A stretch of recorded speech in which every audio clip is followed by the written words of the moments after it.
Welcome to the Phoenix Prosperity Podcast, where wealth meets legacy. Join your host, Tim Fergestad, as we explore the journeys of Phoenix's finest to success and beyond.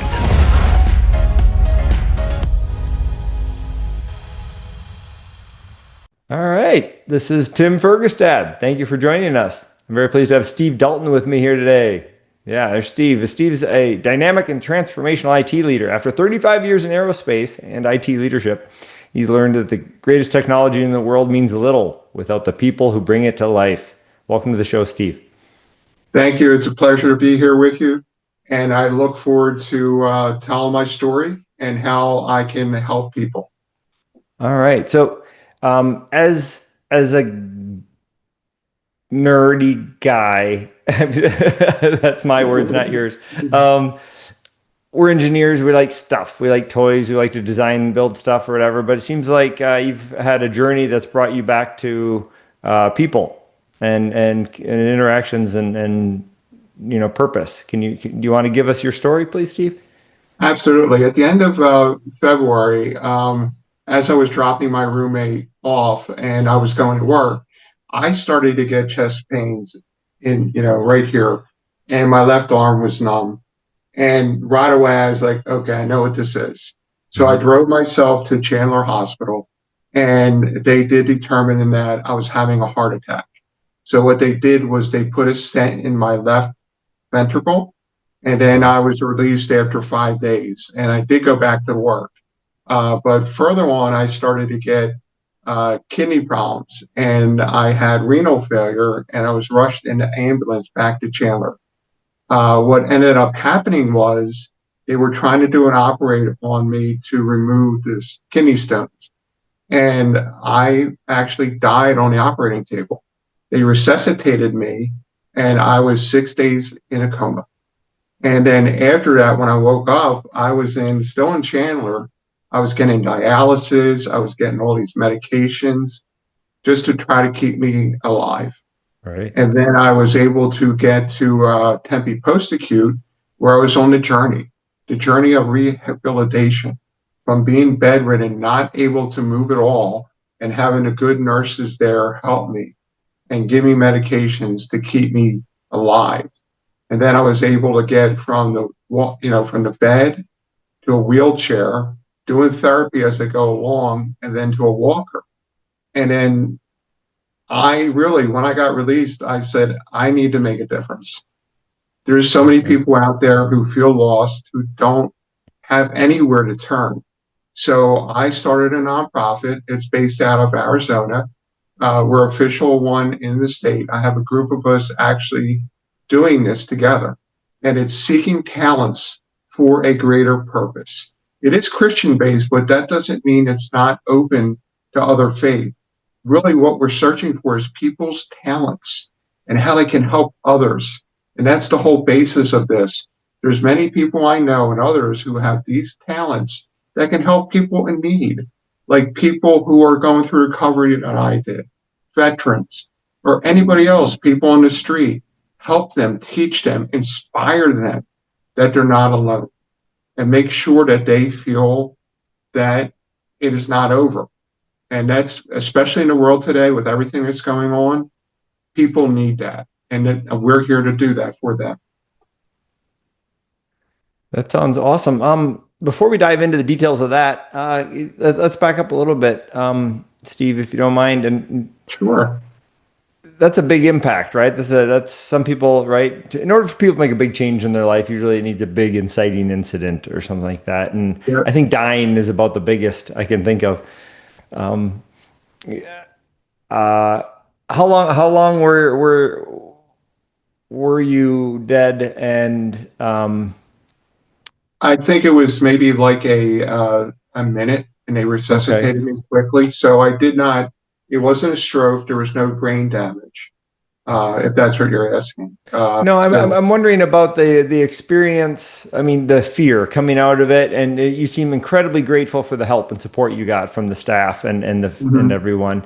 What was the biggest factor for you that made you go, whoa, I really need to rethink my life? Was it knowing that you were actually had that brush with death, or was it something else? Well, I did have an near-death experience, so that really prompted me to, you know, I was brought back for a purpose, and that purpose was very clear. And even when the very first person I saw when I woke up was my friend, who actually became my caretaker, and she became my North Star. And that's really what was the inspiration too. Is like I really always have loved helping people. And this just reinforced it further with all the skills I learned over my career that they can be put to use in a different way. Okay. Okay. And okay, so go ahead and tell us about what was the name of the nonprofit you just filed for the 501c? Yes, it's seeking talents Seeking for talents. a greater purpose. And it is based on, everybody has a talent and we're trying to figure out what they are. And, for the greater purpose is what the purpose that I've been given is, the purpose that to help others.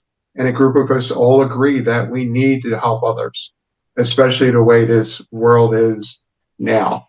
There's too many factors that are impacting people in a negative way. For sure, for sure. So, how many of you are there, and how did you guys get together to start this?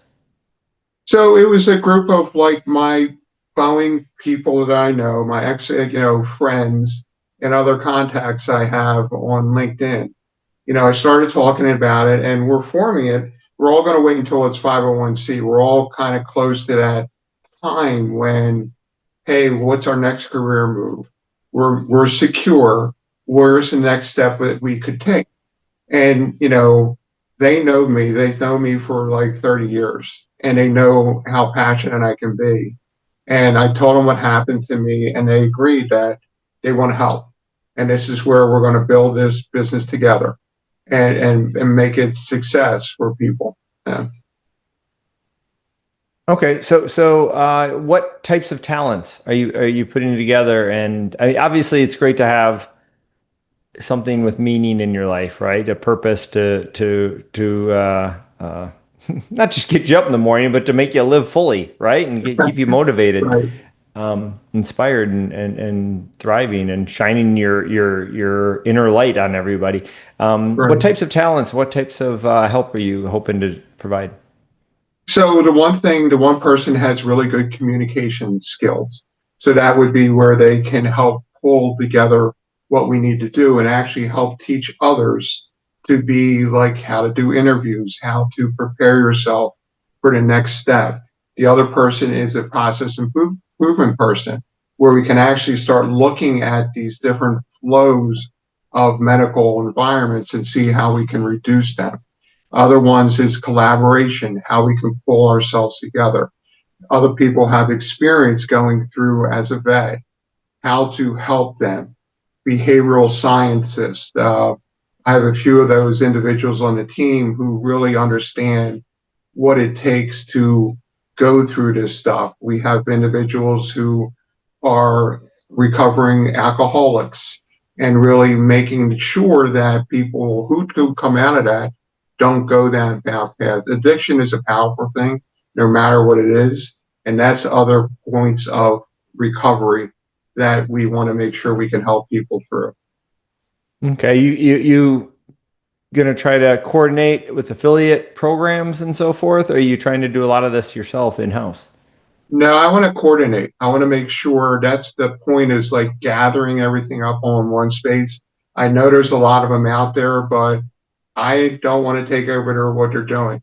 I just want to share what they're doing with the people who we find in need. Because a lot of people don't know where to turn. They don't know where, oh, I can go get food from here. There's many places all throughout the country in Arizona, but what is the process that you need to do? Where do you go? How do you get a job? How can I prepare to get a job when you don't even have a computer at home? I'm working with this other company who actually builds computers and trains people how to fix them. Give these skills to people, have them be able to take the next step out of recovery. Even a simple thing is like, why don't I have a wheelchair when I leave rehab? Making sure that these things are done for these people so they have the right tools and equipment to be successful in the recovery. Sure, sure. This is a very big endeavor, and I think that's awesome. I think it's great that you're trying to make a big impact. What certain populations are you going to target in the beginning? So right now I'm looking at how people like, the people who really need it, the poor, the people who are coming out of the rehab, the veterans who really feel lost. And, we'll see how we can connect them with the services they need. Of course, we can start going to outreaches as far as like going to different church groups, and they would have contacts that we can also fulfill. No matter what faith, we can go in that direction. I know it's a big endeavor. This is why I'm starting out just within the state and then seeing how we can expand over time.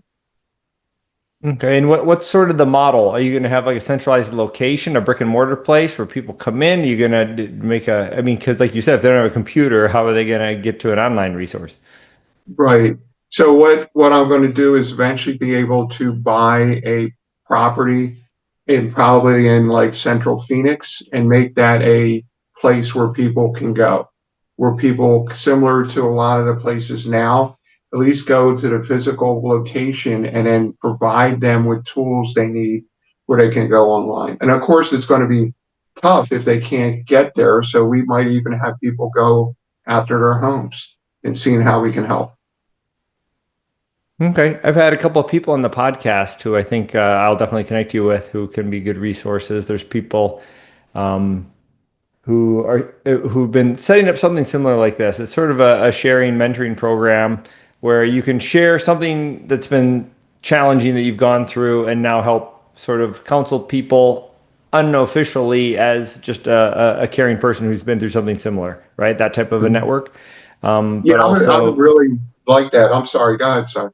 yeah, that one. But there was another person, I think it's Sean Pearson. She's a lovely lady who runs um, a, a community care program in sort of down east, south, yeah, southeast Phoenix or downtown, somewhere in there. Anyway, so there's and I think the gentleman who helps people run their Google ads because Google allows a certain budget for nonprofit ads for free. So, but you have to kind of do that optimally, and that's kind of what he does. Anyway.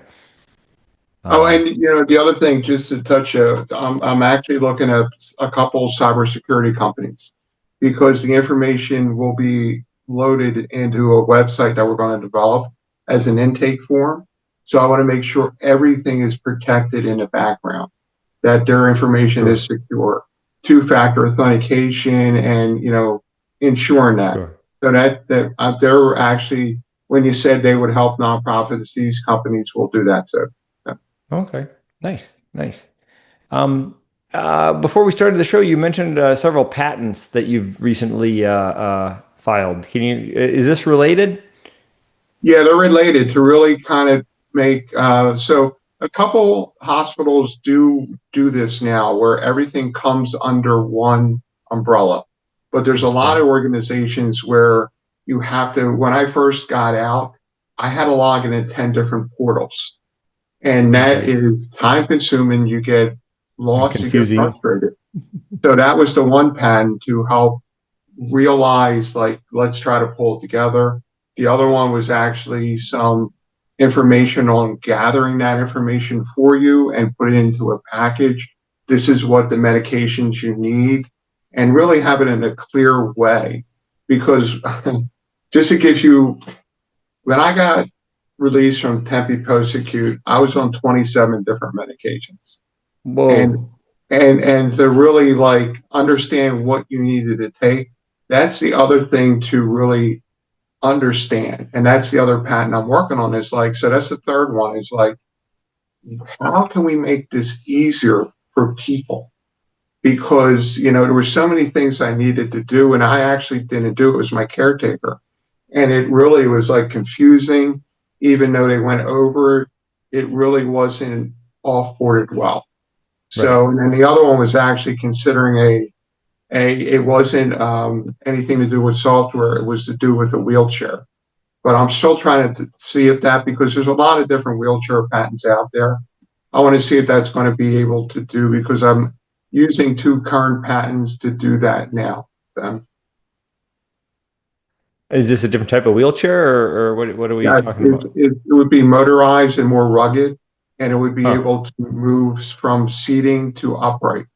So it gives more mobility, where a lot of them don't have that yet. There's companies that do both, but they haven't combined them yet. So I put the patent in to combine them and do some more enhancements. I don't know if you're similar. I don't know what type of car you drive, but when you get too close to somebody, that's where that wheelchairs don't have that.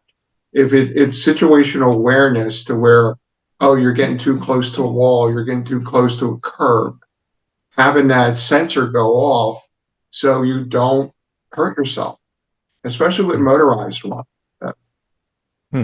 Okay. Yeah. Okay. So, you've had a big jump in productivity post incident. It sounds like. Yes, I for some, my brain has really gone into overdrive. It seems like that I'm having more ideas. I'm able to remember a lot more, that all the incidents that happened to me.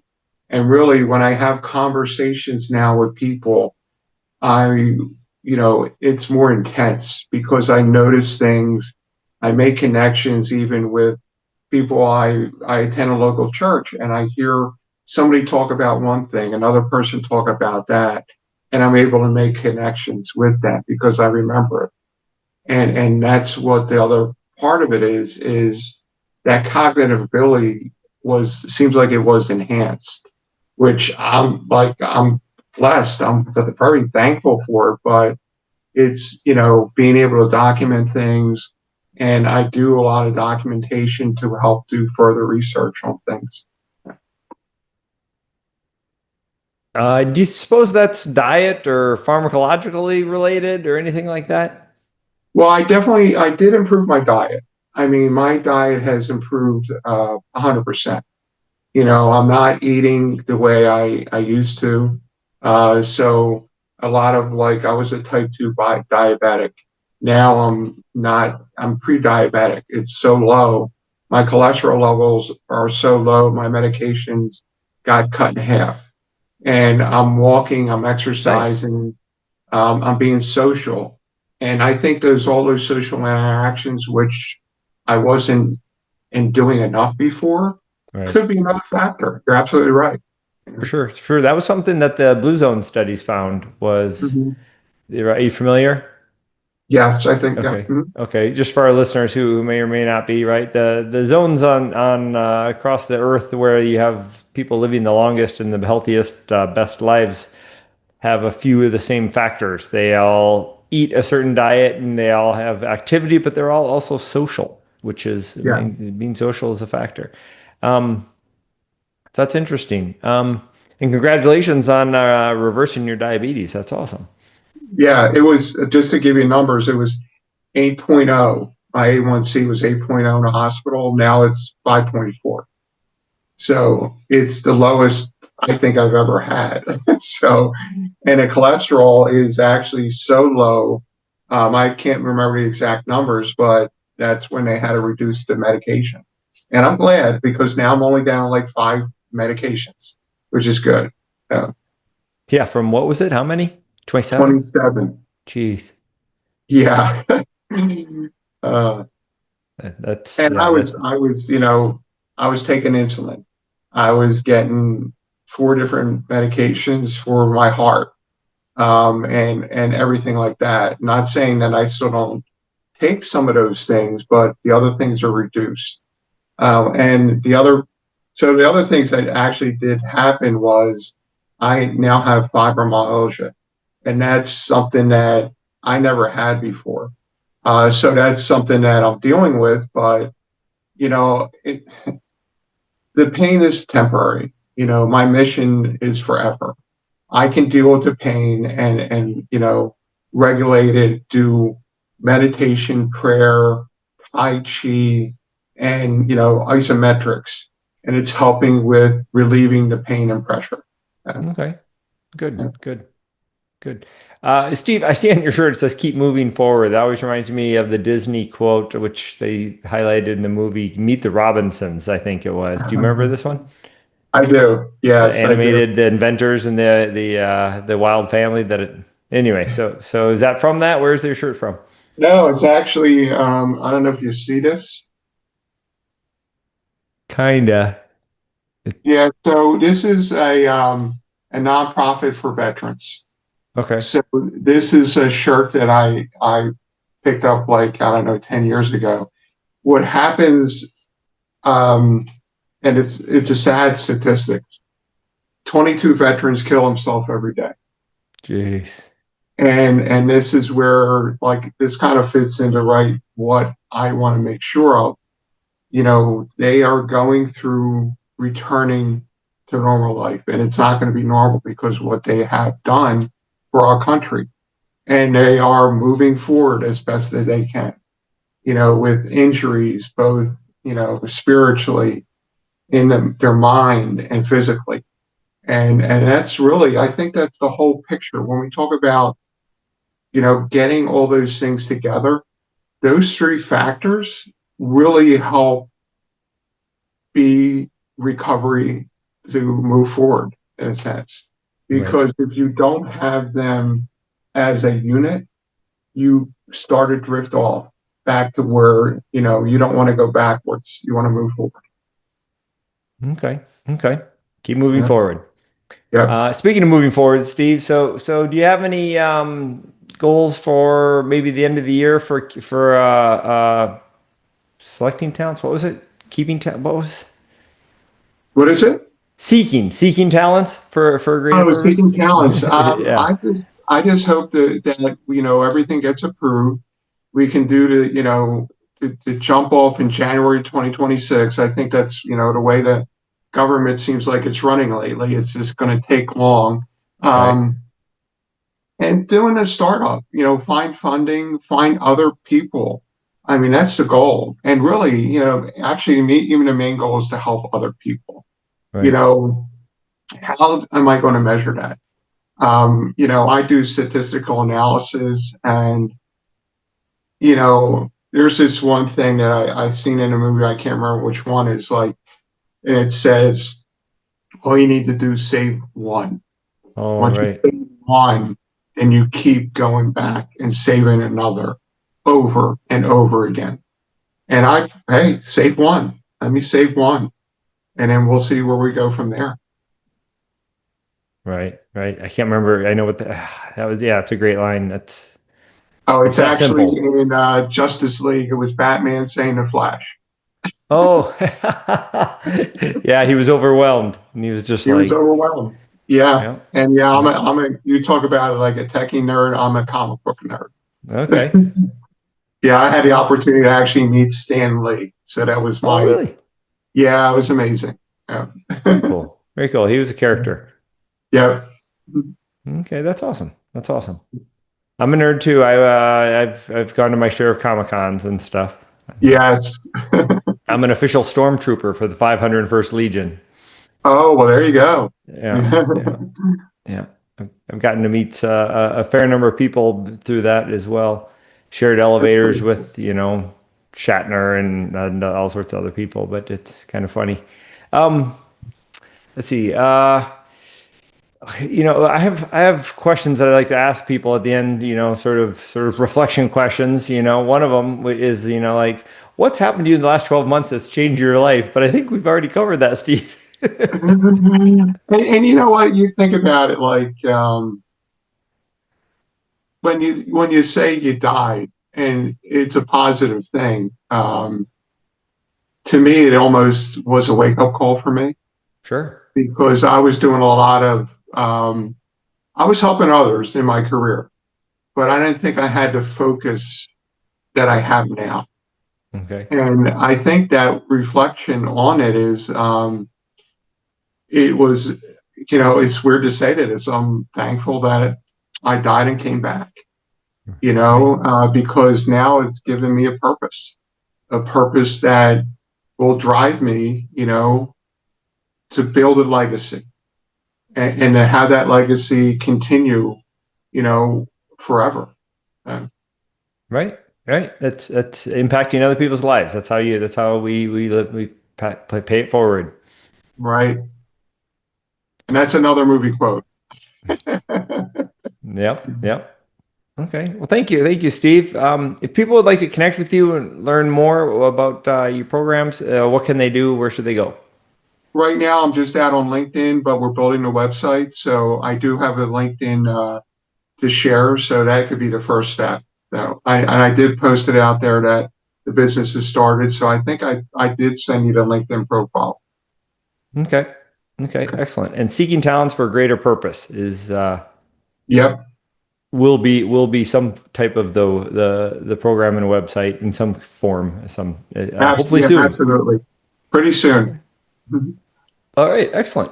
All right. Well, thank you everybody for listening and watching. Thank you very much, Steve Dalton, for joining me and sharing your story today. This has been very, very impactful. Thank you. Thank you, sir. Thank you for having me. Inspired by our guests?